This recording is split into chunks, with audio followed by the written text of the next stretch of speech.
Alors, bonjour à tous. Merci Carlos. Est-ce que tu me confirmes que vous m'entendez bien? J'ai un écran qui est assez particulier. Nous t'entendons bien et nous avons ton écran partagé. Allez, c'est parfait. Je vais donc essayer de vous donner quelques éléments de réponse pour optimiser le parcours ambulatoire dans la prise en charge des patients présentant une ACFA aux urgences. Donc l'objectif de cette présentation, c'est d'essayer d'argumenter l'attitude thérapeutique initiale de ces patients dans les grandes lignes, d'identifier les candidats à une prise en charge ambulatoire et de planifier le parcours ambulatoire pour ces patients. Je me suis essentiellement basé sur les guidelines de 2020, sachant que dans ce registre-là, les données de la littérature sont assez limitées et reposent essentiellement sur des études observationnelles. Alors tout d'abord, on pose un petit peu le décor, hein, comme l'ont dit les précédents présentateurs. L'ACFA, c'est extrêmement important pour plusieurs raisons. Tout d'abord, parce que c'est très fréquent, 1% de la population française, plus de 5% des plus de 65 ans, jusqu'à 10% des plus de 80 ans.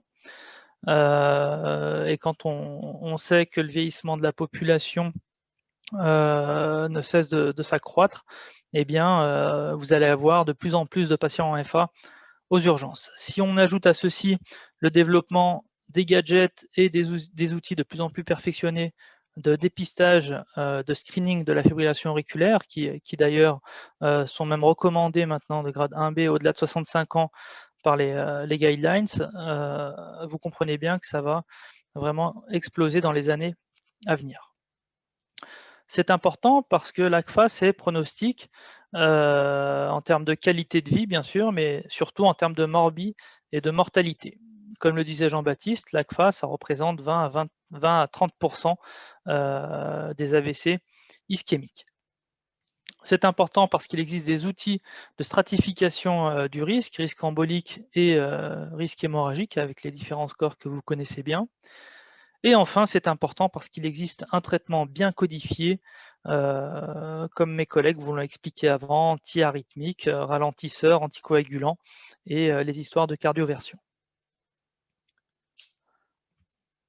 Alors les circonstances découvertes aux urgences, dans 10% des cas, c'est une découverte fortuite chez un patient qui est asymptomatique sur un ECG systématique ou lors d'un screening. On commence à voir arriver des patients avec des tracés de leur Apple Watch. Le plus souvent, ce sont quand même des signes fonctionnels, type de palpitations, dyspnée ou de langueur fonctionnelle, parfois des troubles du sommeil, ou bien des tableaux d'insuffisance cardiaque aiguë ou d'accident vasculaire cérébral ou autre accident embolique. Alors l'évaluation initiale optimale aux urgences, lorsque vous allez avoir vos nouveaux internes, là, quand ils seront amenés à prendre en charge des FA, vous leur demanderez d'avoir tous ces éléments-là dans l'observation. Donc le type de FA, c'est une FA inaugurale, paroxystique persistante ou permanente, d'essayer de dater l'heure de début si possible, bien sûr les paramètres vitaux, les différents symptômes, le retentissement et la tolérance. Est-ce qu'il y a des arguments pour dire qu'il y a eu des complications thromboemboliques? Toujours rechercher le facteur déclenchant, le fameux potassium et la TSH. Bien évidemment, tout ça s'inscrit chez un patient qui a un terrain particulier, des comorbidités, éventuellement une cardiopathie sous-jacente, et bien récupérer le traitement en cours. Une fois qu'on aura tous ces éléments, ça nous aidera à discuter de l'attitude thérapeutique. L'attitude thérapeutique, comme on vient de le dire également, bien, ça pourra être le contrôle du rythme cardiaque. Donc là, si on décide de réduire, effectivement, c'est indépendamment du score de Chasse-Vasque, la nécessité de mettre un traitement anticoagulant. La décision de contrôler la fréquence cardiaque, est-ce qu'il faut ralentir cette fréquence cardiaque, préférentiellement avec les bêta-bloquants en l'absence de contre-indication, mais ce n'est pas l'objet du topo d'aujourd'hui. La prévention d'accidents emboliques, plus sur le court, moyen et long terme, avec le traitement anticoagulant, où là, le score de Chasse-Vasque joue un rôle important. Et l'éventuel traitement d'une insuffisance cardiaque et d'une cause sous-jacente. bien évidemment, enfin, comme le disait Carlos initialement, toujours calculer les scores de chasse basque et Hasbled, même si en France, nous détestons calculer ces scores. Alors, quelle est la place de l'échographie cardiaque transthoracique pour ces patients présentant une FA? Elle n'est pas indispensable en urgence, sauf en cas d'instabilité hémodynamique et ou d'insuffisance cardiaque. Mais vous serez bien d'accord, je pense, pour dire que cette ETT, elle est quand même souhaitable pour fluidifier la prise en charge des patients et elle permet de favoriser les filières ambulatoires. Ainsi, on pourra voir si le patient a un bon VG, s'il a un cœur sain, entre guillemets, si la FA est non valvulaire, s'il n'y a pas d'épanchement péricardique. Cette échographie cardiaque transthoracique, elle sera de réalisation facile si vous avez des cardiologues dans votre structure et surtout si vous entendez bien avec eux.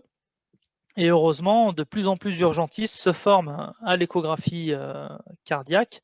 Et là encore, il n'y a pas besoin de faire de l'échographie cardiaque de pointe pour voir si le VG est bon, voir s'il y a un rétrécissement mitral et voir si le péricarde est sec.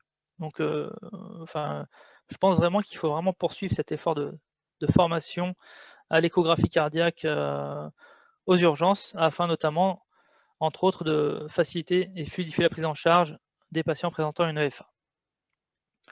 Alors, en regardant un petit peu dans la littérature, je vous disais, les niveaux de preuve concernant les prises en charge ambulatoires des FA ne sont pas très élevés, et relèvent essentiellement de registres. Et j'ai retrouvé ce travail publié par une équipe canadienne en 2016, un travail assez impressionnant, plus de 150 hôpitaux, plus de 61 000 patients inclus initialement, puis finalement on en retient à peu près la moitié, sachant que les patients qui avaient déjà un antécédent de FA étaient exclus.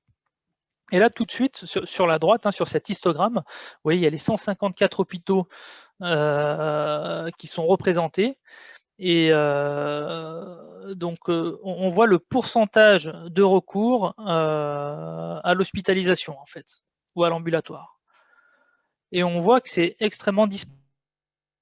Certains hôpitaux font quasiment que de l'ambulatoire, alors que d'autres font quasiment que de l'hospitalisation. On voit qu'il y a un gros ventre mou où on est plutôt équilibré à moitié-moitié en termes d'hospitalisation et de prise en charge ambulatoire. Sur le travail que Carlos nous a présenté initialement, il me semble avoir vu que nous étions en France plutôt autour de 23%. Tu me diras, Carlos, si c'est bien ça par la suite. Donc, tout de suite, on comprend qu'il y a des pratiques différentes. Ça peut également être lié au fait que les patients sont probablement différents. Alors, je ne vais pas trop m'attarder sur cette étude, simplement pour vous montrer qu'en comparant les patients pris en charge en ambulatoire aux patients hospitalisés, donc c'est pas nickel, c'est pas randomisé, mais c'est quand même un matching sur un score de propension. Donc c'est plutôt acceptable. Et on s'aperçoit que les patients pris en charge en ambulatoire vont plus avoir recours à une consultation cardiologique à 1 mois et à 1 an. Et on va s'apercevoir que ces patients-là vont également plus avoir une évaluation de la fraction d'éjection ventriculaire à gauche, y compris lors du passage en urgence à 1 mois et à 1 an, que les patients qui sont hospitalisés. En termes d'outcome, sur le tableau du bas, on voit qu'il y a un impact sur la mortalité et sur la réhospitalisation, et sur le nombre de passages également, sur le fait de passer aux urgences à nouveau. Donc c'est des données qui sont intéressantes, à prendre quand même avec des pincettes, parce que dire qu'il y a un effet sur la mortalité, ça ne veut pas dire que c'est lié au fait d'avoir pris en charge le patient en ambulatoire. C'est certainement lié au fait que les patients pris en charge en ambulatoire sont des patients qui sont moins graves, avec moins de comorbidité, et qui de facto vont présenter moins d'outcomes. Alors une fois qu'on a dit ça, qui sont les candidats au retour à domicile? Bon, le plus simple, c'est finalement de dire, qui ne relève pas de l'ambulatoire. Le patient qu'on va hospitaliser, c'est, le patient qui a une instabilité hémodynamique, qui présente de l'insuffisance cardiaque aiguë, qui a présenté un accident embolique ou hémorragique, qui a une pathologie sous-jacente décompensée, un terrain complexe ou une étiologie nécessitant une hospitalisation, telle qu'un sepsis par exemple. Qui pourrait relever de l'ambulatoire? Eh bien, c'est les patients à bas risque. Qu'est-ce qu'un patient à bas risque? On peut dire que ça pourrait être un patient qui présente une conversion spontanée aux urgences. C'est un cœur dit sain, présumé, ou à bon VG à l'échographie cardiaque transthoracique. Les patients asymptomatiques, des patients qui présentent des symptômes mais qui sont plutôt bien tolérés. Un patient chez qui la fréquence cardiaque est plutôt contrôlée, inférieure à 100 ou inférieure à 110. Un patient à qui on a réalisé la cardioversion aux urgences. D'accord, je ne dis pas que c'est tous les patients, mais certains patients peuvent bénéficier d'une filière ambulatoire. Et l'un des éléments les plus importants, c'est d'avoir bien expliqué aux patients les traitements et avoir une bonne adhérence en perspective.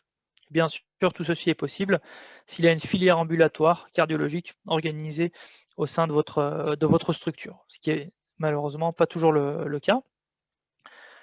Entre les deux, comme souvent en médecine, il y a toujours une zone grise. Eh bien, dans cette zone grise, pourquoi pas une nuit à l'UHCD en cas d'hésitation, s'il y a de la place. On sait que ces derniers temps, il y avait un petit peu de tension sur les lits, mais toujours rester un petit peu ouvert à la discussion. Alors pour optimiser la prise en charge ambulatoire, ben, il faut stratifier le risque du patient et standardiser les prises en charge. Donc l'évaluation cardiologique aux urgences, je vous le disais, dans l'idéal, l'échographie cardiaque transthoracique, évaluation de la FEVG et de la valve mitrale, voir si c'est une FA valvulaire. Réaliser des protocoles pour des patients à bas risque. Les conditions, c'est une fréquence cardiaque contrôlée, pas d'insuffisance cardiaque, bêta bloquant en première indication si pas de contre-indication, et NACO, une filière cardiologique avec une réévaluation rapide, idéalement inférieure à 48 heures. En pratique, hein, on sait très bien que c'est compliqué de revoir les patients à 48 heures, et donc on essaye de les revoir dans la semaine. Et je vous ai mis l'exemple canadien. On a un de nos rythmologues, là, Paul Charles, qui allait faire un fellowship au Canada et qui m'expliquait que au Canada, 24 heures sur 24, le patient qui arrivait pour une FA de novo, soit il était dans les critères pour réaliser une cardioversion d'emblée, soit il avait probablement dépassé les délais, et à ce moment-là, on lui réalisait une échographie transœsophagienne et un choc électrique externe, avec un anesthésiste présent 24 heures sur 24. Donc c'est, on va dire, un contexte idéal. Je pense qu'on n'est pas prêt aujourd'hui pour faire ce genre de prise en charge chez nous. Alors la consultation cardiologique qui sera prévue dans les jours qui suivent servira à réévaluer la thérapeutique, à réaliser une échographie cardiaque transthoracique à la recherche d'une cardiopathie sous-jacente, à évaluer le retentissement et à organiser la suite de la prise en charge. Est-ce qu'il y a un bilan étiologique spécifique à réaliser? Est-ce qu'on programme une cardioversion électrique en ambulatoire? Est-ce qu'on propose d'emblée un geste interventionnel d'ablation, de fibrillation auriculaire? Alors, je vous ai mis trois cas pratiques. Hein. Monsieur R, 72 ans, hypertendu diabétique, qui présente des palpitations depuis 10 jours avec une dyspnée qui s'aggrave depuis 48 heures. Il crépite, il a des œdèmes, une fréquence cardiaque à 113. Vous reconnaissez un ECG semblable à celui du docteur Taboulet avec une FA et un trouble de conduction à type de bloc de branche gauche complet. Eh bien évidemment, ce patient-là sera plutôt à hospitaliser, à décoaguler avec un contrôle de la fréquence, des diurétiques et une échographie cardiaque transthoracique. Pour monsieur R qui a 42 ans, qui est sportif, qui est ingénieur et qui n'a aucun antécédent, qui palpite depuis ce matin avec des sensations de battement irréguliers, pas de sinusance cardiaque, tape à 110, il est parfaitement stable, hein, kaliémie normale, écho normal, tout est OK. Tachycardie irrégulière, AQRS fin. Et bien là, c'est le candidat idéal à une cardioversion par flécaïne parce qu'il a une écho-cœur et que l'écho-cœur est normal. On peut faire de la flécaïne, 2 mg/kg en 10 minutes. Ça marche dans 60% des cas à 6 heures. Un traitement anticoagulant, même s'il est à bas risque, pendant les 4 semaines qui suivent, et une réévaluation cardiologique dans la semaine.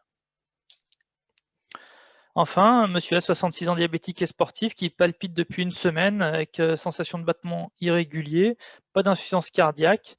L'AFA est pas très rapide. À l'ETT, il a une bonne fonction systolique VG, pas de valvulopathie.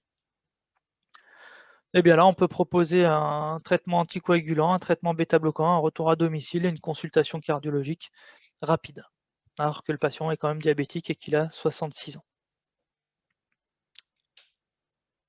Alors les take-home messages, tout d'abord pour optimiser cette prise en charge, eh bien, il faut savoir identifier les candidats à cette prise en charge ambulatoire, la FA sur cœur dit sain, le patient à bas risque, les FA avec une bonne tolérance et une bonne compréhension de la part du patient. Il faut pouvoir planifier le parcours ambulatoire avec une collaboration cardio-urgentiste, comme c'est souvent le cas, des protocoles et une consultation cardiologique systématique dans les suites. Je vous remercie de votre attention et j'espère avoir respecté le temps.